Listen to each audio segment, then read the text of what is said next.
Vamos a contar hoy la historia de una de las primeras actrices inglesas, primeras en el sentido cronológico, que tuvo reconocimiento público cuando las mujeres pudieron actuar en Londres. Pero, además de ello, fue la novia de alguien muy importante, ya veremos. Nell Gwyn nació en Hereford, Inglaterra, en 1650. Su padre provenía de una familia galesa muy respetable y había sido capitán. Se llamaba Thomas y había quedado arruinado durante la Guerra Civil, aquella guerra que destronó a Carlos I, ¿no? La madre se llamaba Eleanor Smith, era prostituta. Después de la Guerra Civil, Thomas se estableció en Hereford y puso una taberna y un burdel, pero no le fue bien. En los tiempos puritanos, después de Carlos I, o sea, con Cromwell, ser dueño de un burdel no era la mejor elección. Así que un día lo encarcelaron a Thomas en Oxford por burdelero y por monárquico, y murió en la cárcel. Eleanor y la pequeña Nell se mudaron a St. Martin in the Fields y allí se establecieron en un sótano. Nell trabajaba vendiendo pescado. Sí. Vendía pescado por las calles del pueblo, así que dejémosla por un momento en este punto. En 1660, Carlos II de Estuardo regresaba a Inglaterra para ser nombrado rey. La corte de Carlos II era una corte de jóvenes. Carlos tenía 28 años, su hermano James, el duque de York, tenía 27, y su mejor amigo, el duque de Buckingham, tenía 22. Todos se dedicaban al jolgorio. Después de años de sufrimiento en el exilio, querían gozar de todos los beneficios del trono. James tenía amantes, incluso alguna tan fea que el propio Carlos decía que las debía elegir su confesor, bajo la forma de una penitencia. Bueno, el rey era naturalmente el centro de esa sociedad licenciosa. Después de algunos años de juerga, allá por 1662, cuando la monarquía ya estaba muy firme, vino el tiempo de pensar en la sucesión. Carlos ya tenía hijos ilegítimos. Algunos pensaron que iba a legitimar al mayor, llamado James Scott, pero la ley inglesa no lo permitía. La esposa elegida para Carlos II fue Catalina de Braganza, y hija del rey João IV de Portugal. Era rica, pero fulera, y tenía mala salud. Se rumoreaba además que no podía tener hijos. De todas formas, por conveniencias políticas, Carlos se casó. La reina vivía para Carlos, pero él nunca pudo serle fiel. Al principio la reina estaba celosa y luego se resignó e incluso llegó a sentir simpatía por algunas de las amantes de su esposo. A Carlos II le encantaba el teatro. Con su gobierno apareció, y ya le dedicaremos una charla entera, la comedia de la Restauración. Carlos II es la Restauración. Con la Restauración, paradójicamente, hubo cierta laxitud en las costumbres. Sepan que el protectorado y Cromwell habían prohibido el teatro. O sea, terminó la monarquía, aparece Cromwell en la forma de república y prohíbe el teatro. Así que se venían del teatro isabelino y de la aparición de tipos como Shakespeare y Marlowe, John Fletcher o Ben Jonson, en fin. Y de pronto, prohibición total. Incluso los escenarios fueron derribados. El mítico Teatro del Globo fue demolido en el año 1644. Bueno, con la restauración monárquica de Carlos II, volvió el teatro. Y fue un tipo de teatro famoso por su carácter sexual explícito. Señor, Vamos por a favor. decirlo así, porque acá nombramos a las cosas bueno, por pero su nombre. parece Suélteme, que hay un señor. límite para todo. Bien. Era una cualidad que el rey Carlos prohijaba personalmente. Él se ocupaba de que escribieran muchas obras así, bien Sí, explícitas. picarescas. Claro, sí. Y entonces, Nell Gwyn, la muchachita que dejamos vendiendo pescado, había conseguido trabajo como vendedora de bebidas y naranjas en el teatro de la Casa del Rey. ¿A dónde? En Drury Lane, donde ahora hay un teatro famosísimo. Luego del período isabelino, en el que las mujeres tenían prohibido el acceso al teatro, ahora podían hacerlo enmascaradas, incluso las prostitutas, que lo hacían con una máscara negra.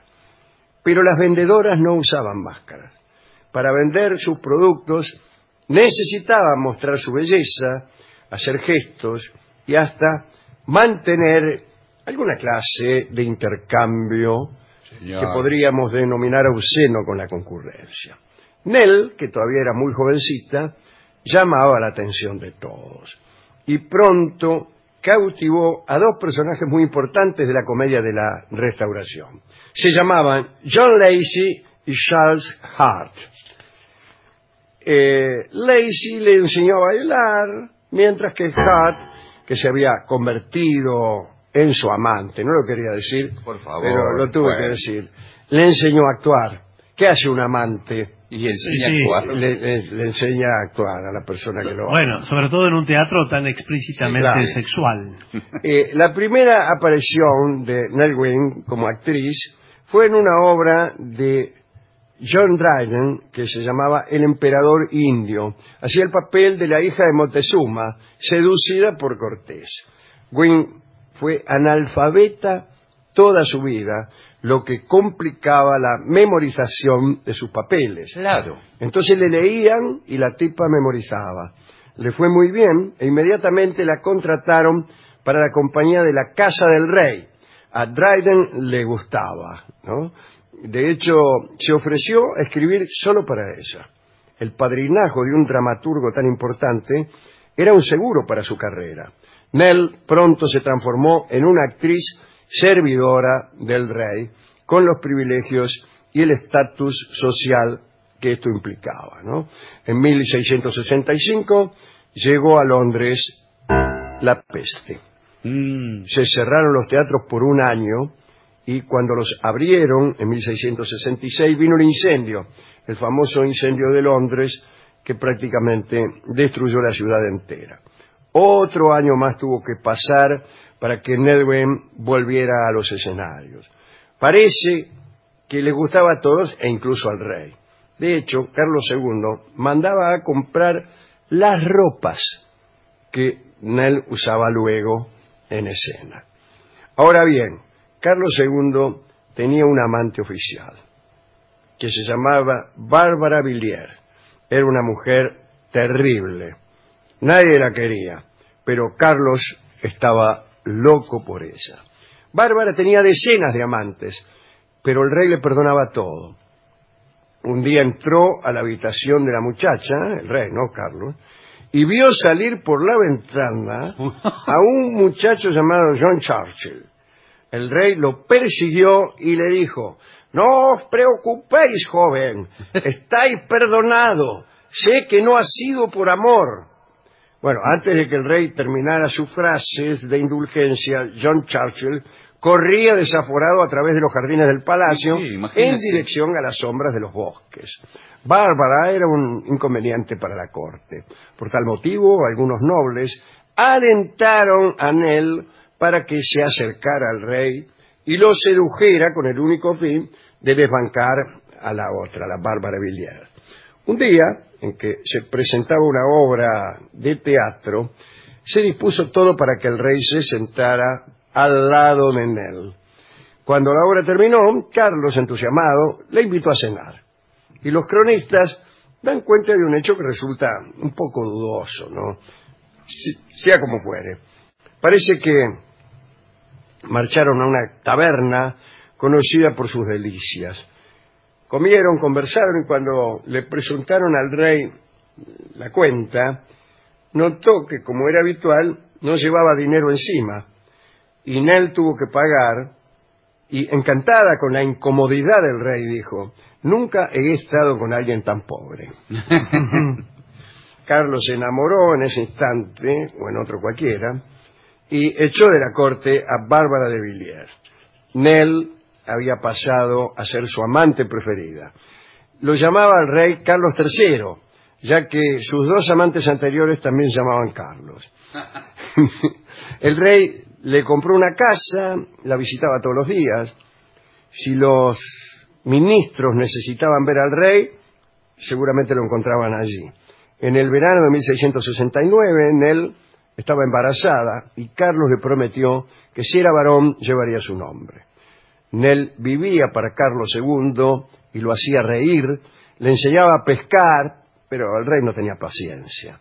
Un día, mientras un amigo distraía a Carlos, Nell le enganchó en el anzuelo unos cuantos pescados ya fritos. Y el rey contó durante largos años esta anécdota y ese gesto que le pareció maravilloso. Mientras tanto, la reina Catalina, la portuguesa, soportaba la situación estoicamente y hasta con sentido del humor. Un día Carlos estaba resfriado, muy resfriado, qué sé yo. La reina Catalina lo fue a visitar sin avisarle y Nell estaba en la habitación. Cuando oyó llegar a Catalina, se metió abajo de la cama. La reina vio el camisón arriba de una silla y al rey, que en su cama se hacía el otario. Y la reina habló directamente abajo de la cama y le dijo: señora, contagiarse un resfrío del rey de Inglaterra no es poco. Deseo que os invada uno peor que el de mi esposo. Y cerró la puerta y se fue.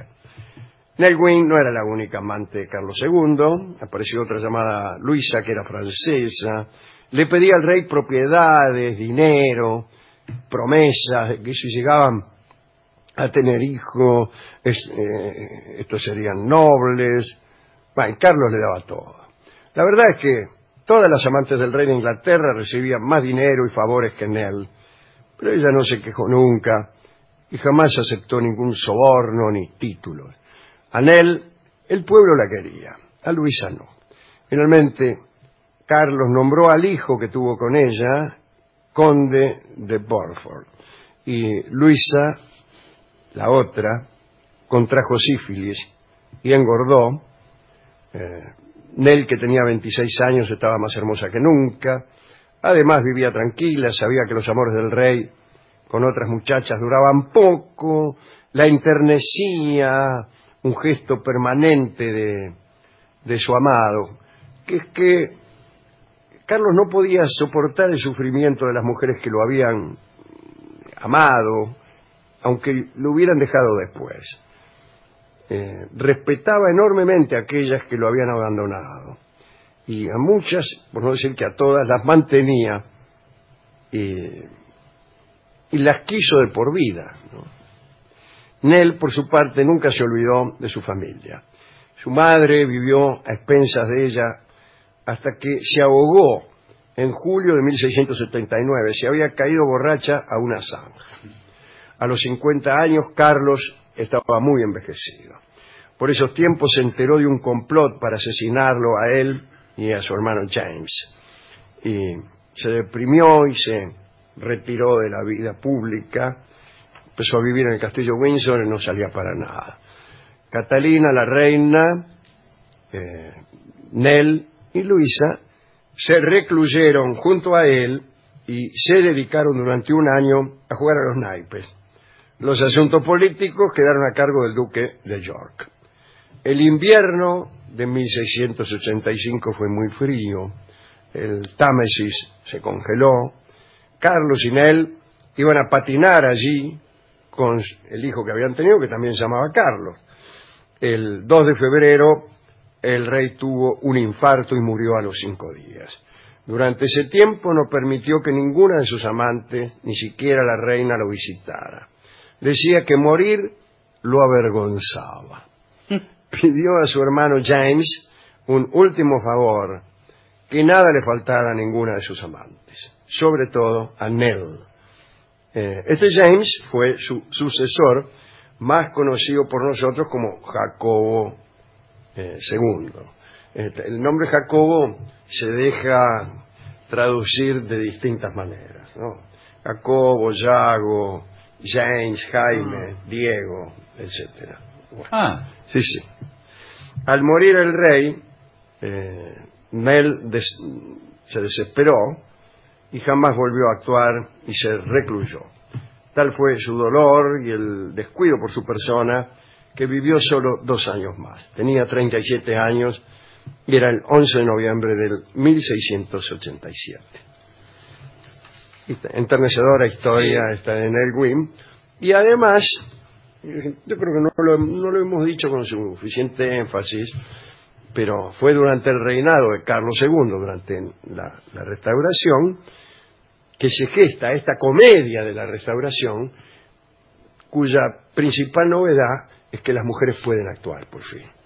Los papeles de las comedias de Shakespeare, de la comedia isabelina, los papeles femeninos eran representados por hombres. Aquí sí ya empiezan a actuar las mujeres. Recordemos que el rey Carlos I fue decapitado por Cromwell y sus secuaces, que gobernaron durante un tiempo hasta que viene la Restauración con Carlos II Estuardo. Vamos a escuchar a continuación el tango que se llama Telón.